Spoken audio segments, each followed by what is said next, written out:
नमस्कार. श्री स्वामी समर्थ गुरुदेव दत्त. सीमा गायकवाड या यूट्यूब चॅनलवरती सर्व स्वामी भक्तांचे स्वागत आहे. आपण 16व्या अध्यायात ह्या अत्यंत भक्तिमय, हृदयाला स्पर्श करणारा आणि स्वामींच्या अनंत कृपेचा अनुभव देणारा आहे. या अध्यायात स्वामी समर्थांच्या करुणा, धीर आणि भक्तांवरील माते समान प्रेमाची सुंदर शिकवण आहे. तर चला आपण पाहूया. श्री स्वामी चरित्र 16वा अध्याय. भक्तांची पुकार आणि स्वामींची अखंड कृपा. चला पाहूया. अक्कलकोटमध्ये एक बाबूराव नावाचा गरीब पण अतिशय श्रद्धाळू भक्त राहत होता.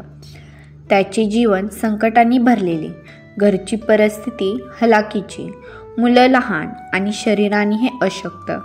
पण त्यांच्या हृदयात एकच आशा, स्वामी समर्थ माझे रक्षण करतील. एके दिवशी बाबूरावांवर प्रचंड संकट आले. काही दिवसापासून त्याला काम मिळत नव्हतं, घरात धान्य नव्हतं, मुलं रडत होती आणि तेव्हा तो अत्यंत वेदनेने स्वामींच्या पादुकांसमोर बसला आणि मनापासून म्हणाला, स्वामी, मी तुमचा आहे, आता तुम्हीच पहा. बाबूराव काय म्हणाला की स्वामी, मी तुमचाच आहे, आता तुम्हीच पहा. त्याचे डोळे भरून आले.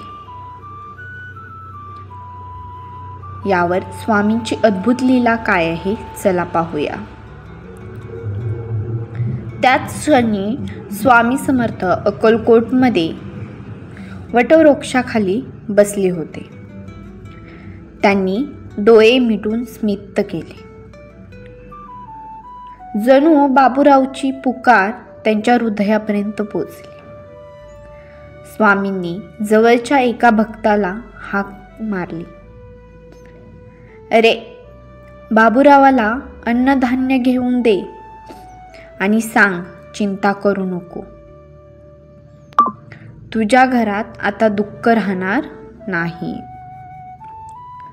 तो भक्त आश्चर्याने पाहू लागला, कारण तो बाबूरावांच्या संकटाबद्दल काहीच जाणत नव्हता.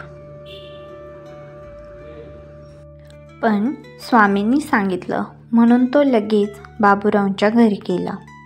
दरवाजा उघडताच त्याने हातातलं धान्य दिलं. बाबूराव रडू लागला. त्याला पक्का विश्वास बसला, स्वामी मला सोडत नाहीत, माझ्या हाकेला ते लगेच धावून येतात. काय वाटलं त्याला की स्वामी मला सोडत नाहीत, माझ्या हाकेला ते लगेच धावून येतात. आता कृपेचा चमत्कार पाहूया. काही दिवसांनी बाबूरावला उत्तम काम मिळाले.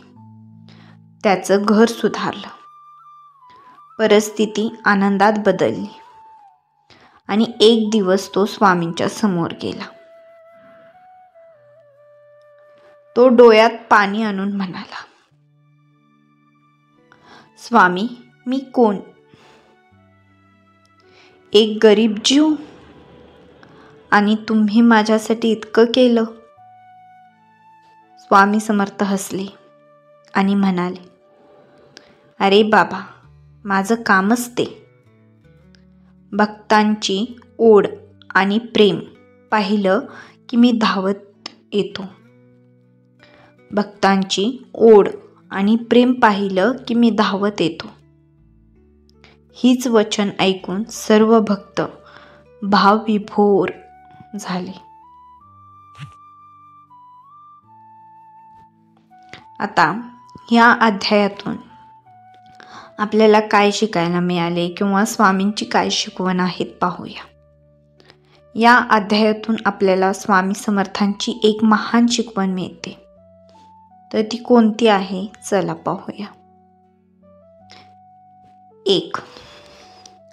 स्वामींना आमची श्रीमंती नको, त्यांना हृदयातील शुद्धता हवी. 2. जेव्हा भक्त संकटात हतबल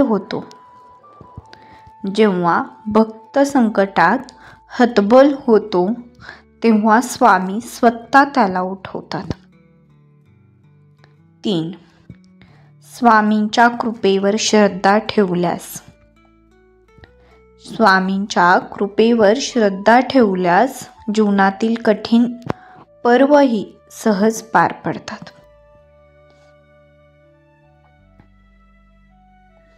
4. भक्तांची पुकार स्वामी कधीच दुर्लक्ष करत नाहीत. भक्तांची पुकार स्वामी कधीच दुर्लक्ष करत नाहीत. श्री स्वामी समर्थ. गुरुदेव दत्त. हा व्हिडिओ आवडला असेल तर नक्की लाईक करा, शेअर करा, सबस्क्राईब करायला विसरू नका. त्यासोबतच बेल आयकॉनवर क्लिक करा आणि कमेंट्स बॉक्समध्ये श्री स्वामी समर्थ लिहायला विसरू नका.